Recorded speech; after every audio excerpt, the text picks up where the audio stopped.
Hey everybody, it's Rory from ANSgear. We've got a brand new gun from Push Paintball up here. This is the Push Propel Paintball. This is a mechanical gun from Push right here. So we've got the box sitting in front of us right here. This is an all black version. I'm gonna open it up. First we'll show you the case from the outside right here. Just a standard, nice thin gun case. Zipper around the outside. Got the Push logo on there, Push Propel. Go ahead and open it up. You're going to see we've got a little bit of an owner's manual right here. Very basic stuff on the inside here as far as getting you started and getting going. I'd say it's more of like a quick start manual. It does have breakdown diagrams of all the parts, which is nice, but very basic information from there. Very basic barrel sleeve. We have a parts kit right here, which do have some unique components inside of there. There's this little screw jobby right here, which we'll talk about in a minute when we get there. Plus this detent system. Now I don't want to call this an eye pipe because it is not. It is a detent system right there, and we'll see that when we pull the bolt out of the gun.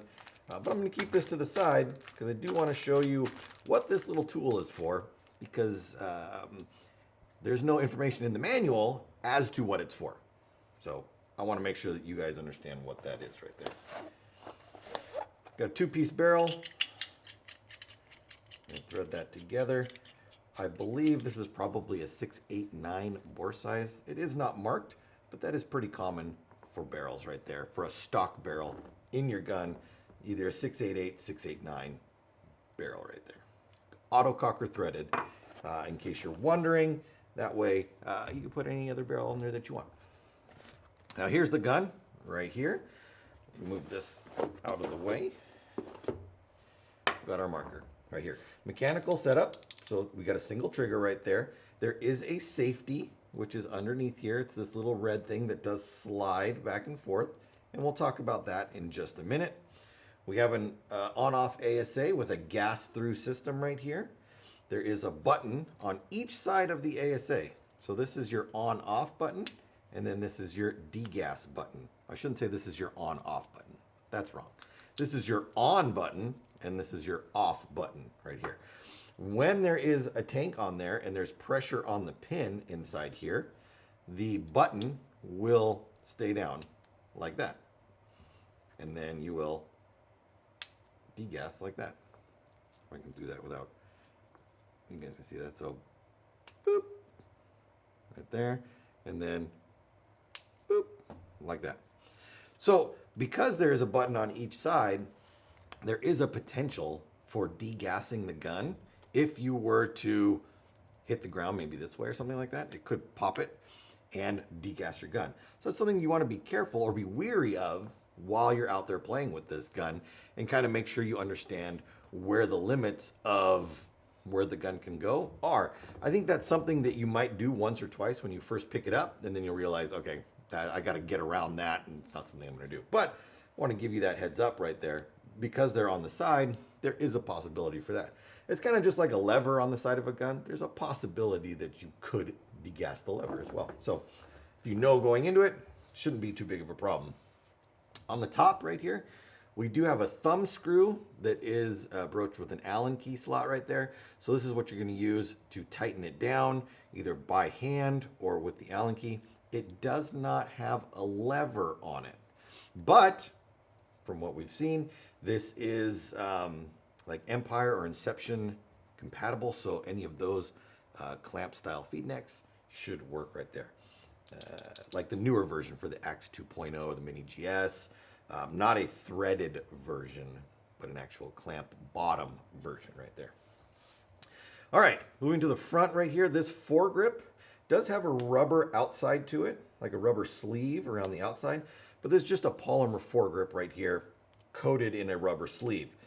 If you take the screws out from here and here, which we'll do in a minute, this whole thing will just slide right off. And you could take it off and make your own to go on there, I guess. I don't know. You can do whatever you want with it right there. Coming back through the back of the grip, we talked about wraparound grips right here. The regulator is on the inside of the foregrip right here, or the foregrip, the inside of the rear grip.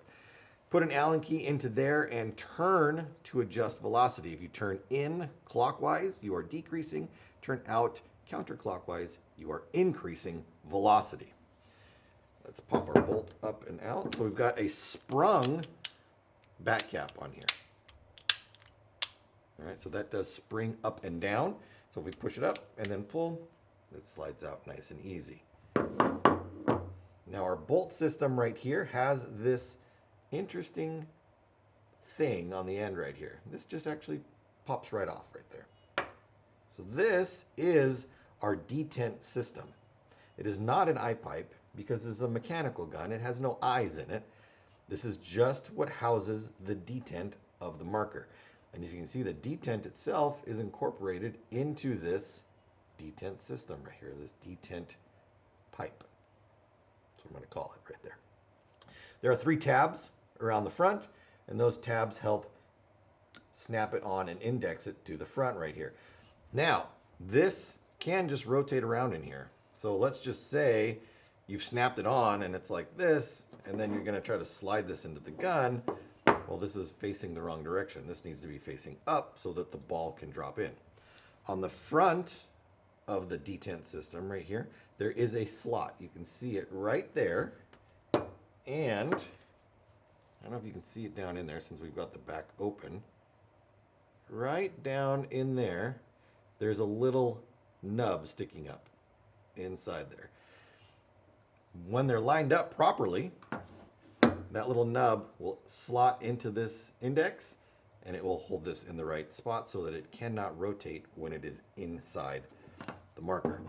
But if you just kind of look at the top of your bolt,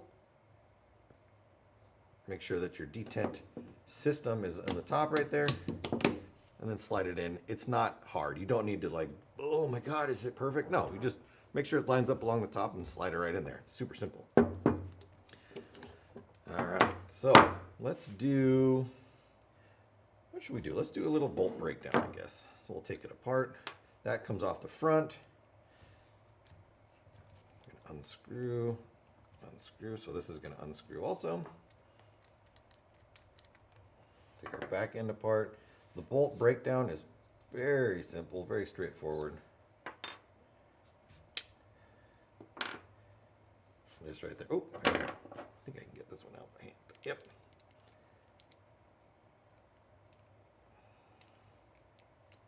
Sometimes a couple of these machine parts can be a little sharp, so just be careful. All right, there we go. That part goes into there. That's going to go onto there. That's going to slide through the whole thing. That's going to go on the end. We've got O-rings on the inside here, O-rings on the outside. Got our sail O-ring here, O-ring like there. Internal O-ring inside here. O-rings on the outside to seal, and then O-rings right here. Everybody to take a good look at that right there and see the simple breakdown of the bolt system. Now, replacing the O-rings, not hard because they are all accessible. Make sure you do have a pick though.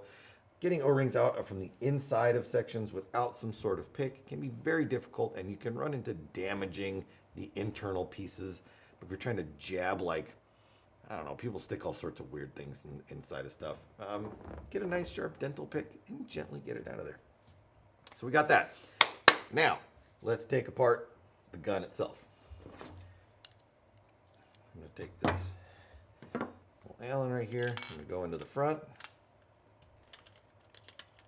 Undo this one. Take apart this one. That one's a little tight to go that way. There we go. And with those two, it comes right off. I'm going to just set that there so we don't lose our screws. You can see this little set screw that's right here. That's our set screw that goes through and creates that little nub to index the detent. So we want to don't touch that. Just leave it there. You don't need to remove that for any reason. Right here, we're going to take this front screw out.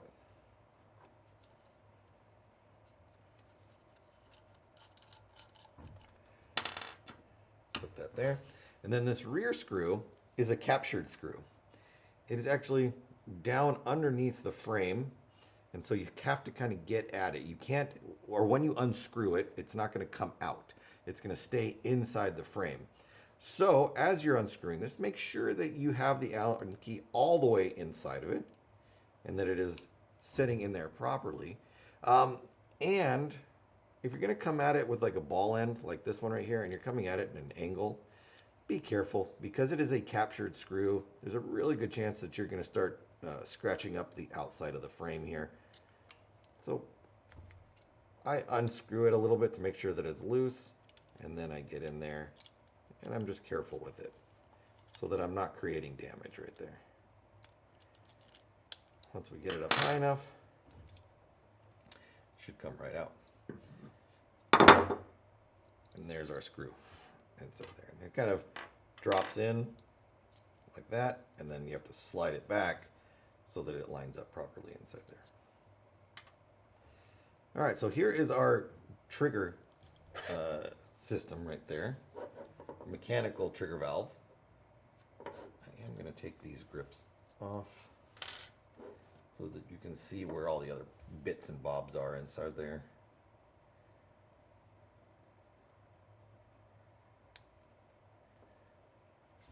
So bear with me.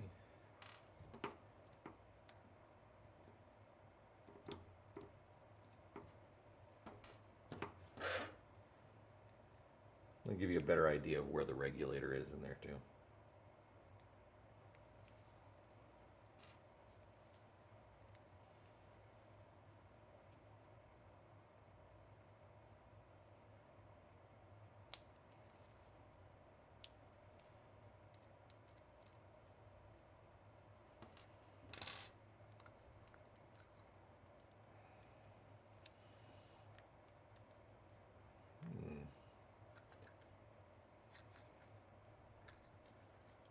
Interesting. So I have not taken these grips off yet. And these are a complete wraparound grip right here. So in order to get this off, looks like I would have to slide it off the bottom. I would. Can't slide it off the bottom because the ASA is in the way. And if you turn it on its side, apparently your trigger system is going to fall out of there. I'll get that screw later that's on the floor. So let's do this. Let's pull this piece off. We're going to break this down further than I expected.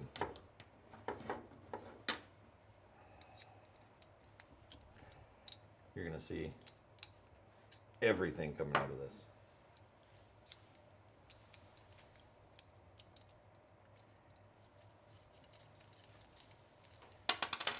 So that takes that screw out. Let's see if we can wiggle this thing down. No, we can't, because there's two screws up in here, possibly as well. So let's see.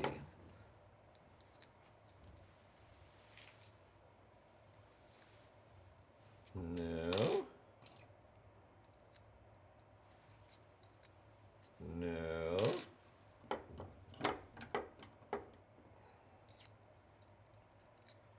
No. I'm not going to force that off of there.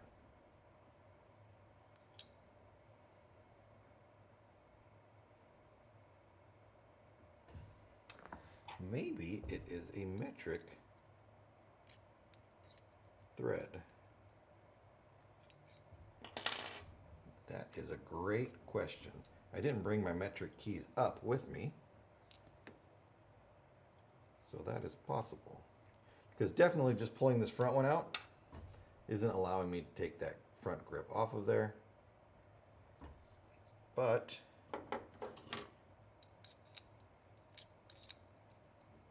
that's big.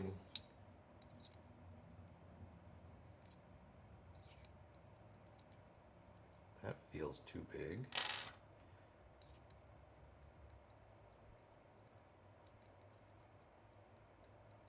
That doesn't feel right either. All right, so we're gonna pause this really quick while I get the right Allen key so that we can open this thing up for you. All right, we're back. Now, the same screw or same Allen key that I used to remove this front screw is the correct one to take off this rear one. I just didn't think it would, because of the screw holes are so much smaller than this front one. I was like, that's not going to be the one. There's no way it's going to be that one. Well, guess what? It is. It is that one.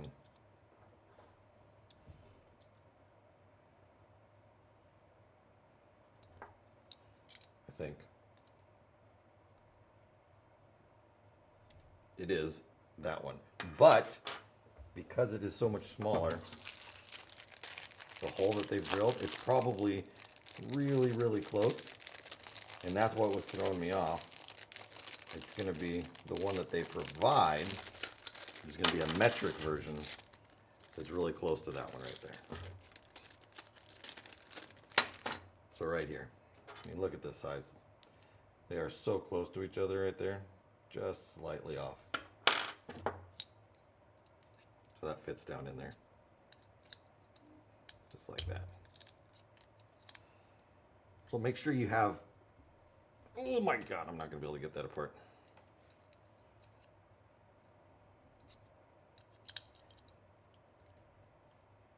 All right.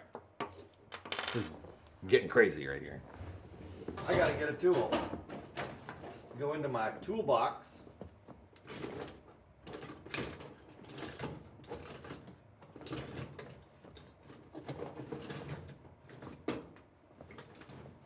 Looks like somebody's been pilfering their tools in there.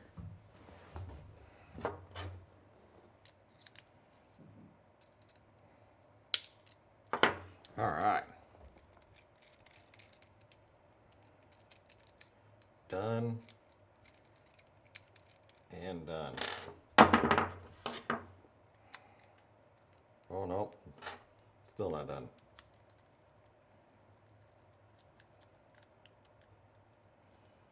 Couple more turns.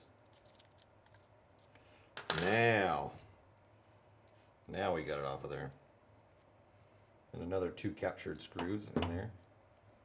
So these can slide over and up and out. So they drop down, slide over, and then set down inside there. Now we can slide this thing off the bottom.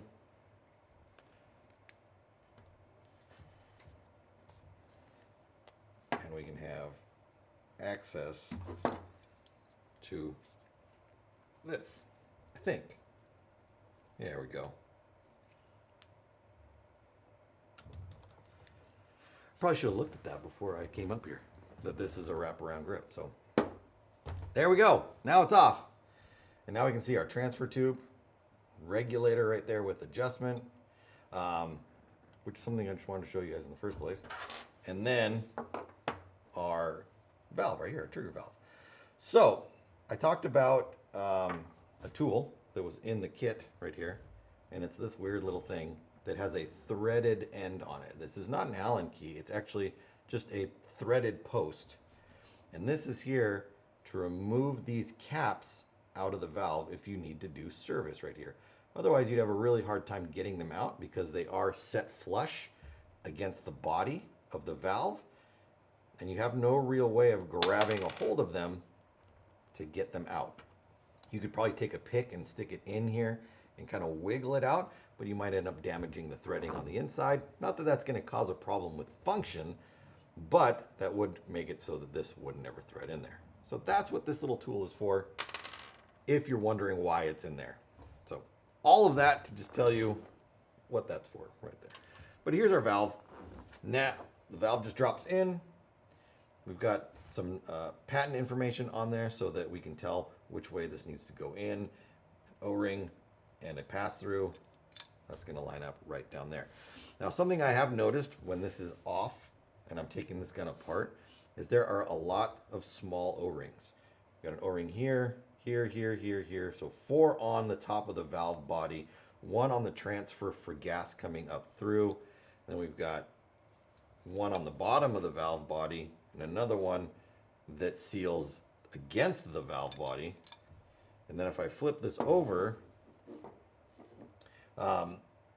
underneath the manifold right here, if I take these two screws off and pop this manifold off, there's a couple extra really small O-rings underneath there.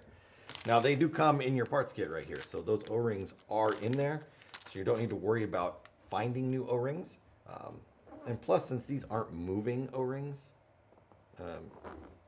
they're not a dynamic, they're just kind of a sealing O-ring right there, a static O-ring. You really shouldn't have to replace them very often. You're only going to replace them when you do maintenance, and then you lose them, really. But this is where our trigger safety is right here. So this little thing rotates back and forth, depending on if you want it in fire or not. And it functions by basically blocking the air from flowing through a certain section of the marker and not allowing the bolt to cycle. It does not limit trigger travel. It doesn't control how far this can move. Whether the safety is on or off, the trigger still moves the same amount and still tries to do the same job. But because the air can't flow through the manifold properly, it doesn't fire. So it's a very interesting system right there on how this works. And that's just by changing this. So this goes up through the manifold, and basically it's just a cam that rotates back and forth, and there's a hole in it. And if the hole's in the right spot, air can go through, you rotate it. If the hole doesn't line up, air doesn't go through, bolt doesn't cycle. So super cool on that right there. Very different little setup going on. Let's put this back together, weigh it up, and then we'll give it some shooty shoots. Some shooty shoots. First thing I want to do is put that screw back in there so that that lines up. We can drop that down in, turn it over.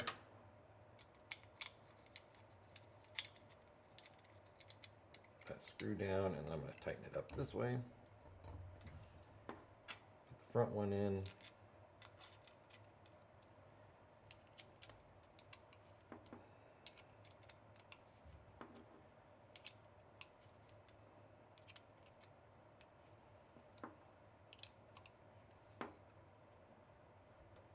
All right, that's in.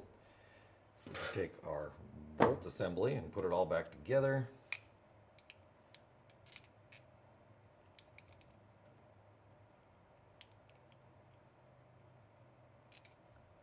Something in there? Oh, we did.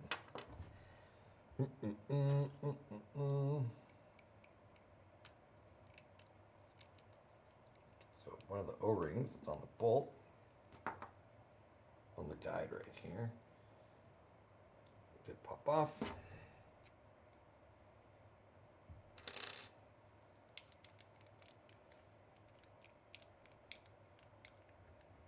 All right, back together.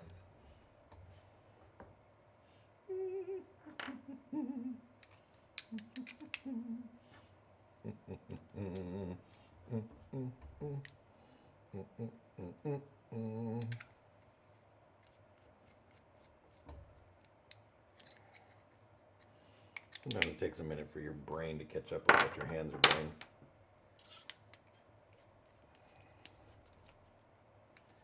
All right, there we go. Make sure that our top is lined up right. Easy peasy lemon squeezy. Put our grips back on that we struggled so much for. Certainly go on easier than they come off. All right. Now, let's get that. That's going to go this way. Turn that baby over. Make sure we're lined up here. Ooh, do have a little O-ring right there. Make sure that we didn't lose that. Captured O-rings can always be, or captured screws can always be a little tricky. So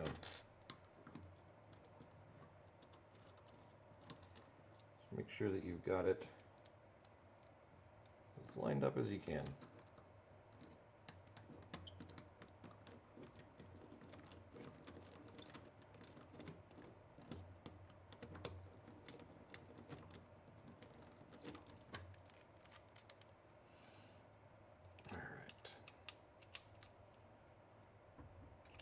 That. Put this front one in. That one.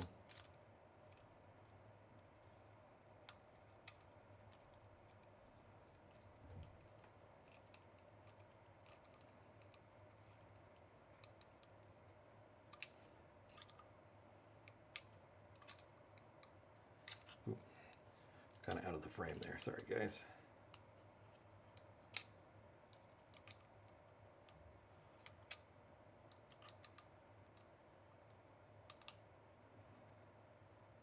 All right, back on. And put our foregrip back on.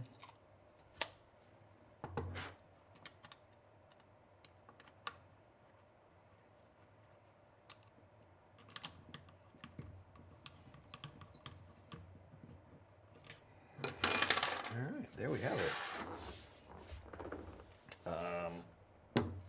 Grip screws.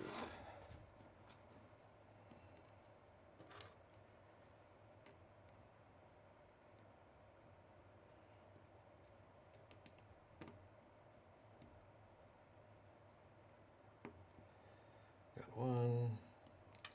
I'm going to drop that one.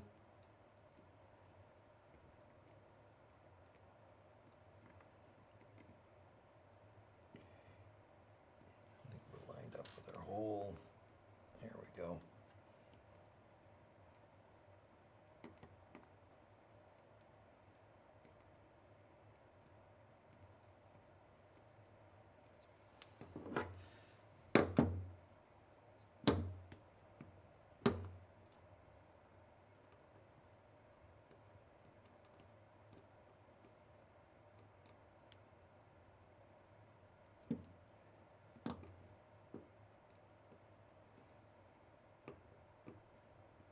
Yeah. So let's go ahead and put a tank on it so you can see it. Actually, no. Before we do that, let's weigh it. People always want to know weights.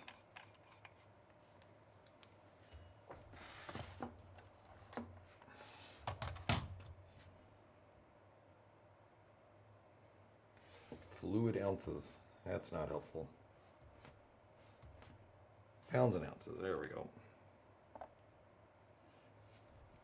So 1 pound, 15.3 ounces, so just under 2 pounds with the barrel that comes with it, and then the grips on it and everything else.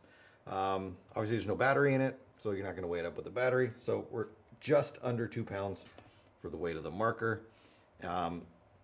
Lengthwise, it is a little bit longer than traditional markers, which I like. I like a longer setup right there, so that does not bother me at all. Now, let's go ahead. I'm going to put a tank on.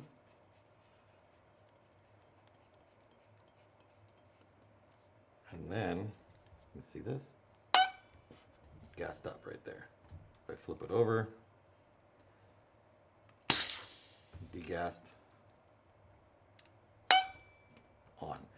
Now this is set up at like a 500 PSI output, so if you're running a standard like 850 into this, this is going to be harder to push down. So remember that from the output. The amount of strength it's going to require you to push that down could be different depending on the tank you're putting on there. Marker runs between 130 and 150 PSI depending on the velocity that you're going for. So that's just food for thought right there. Now, got that in our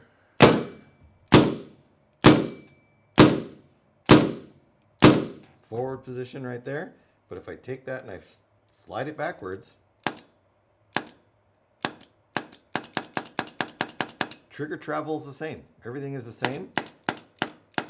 It just can't cycle because that air can't flow properly through the bolt assembly. Slide that back forward.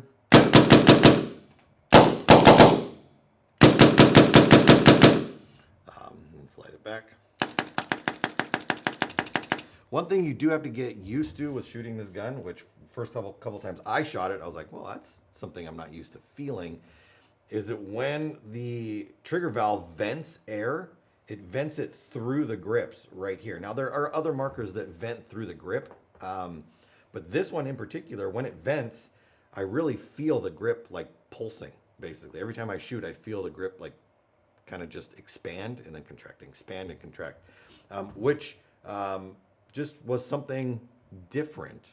You know, I felt a lot of guns shoot, but this one definitely felt the most, like I felt that the most in this gun that I felt in any gun, which isn't necessarily a bad thing, just a different thing right And you can, even when it's doing that, you can feel it.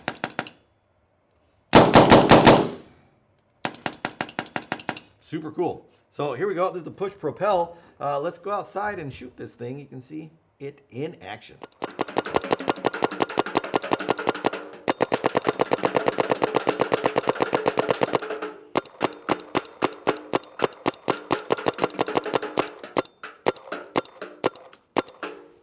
Pretty cool shooting gun right there. The push propel paintball gun, mechanical frame, has an interesting safety little feature right there. We talked about that earlier, which makes it so it won't cycle.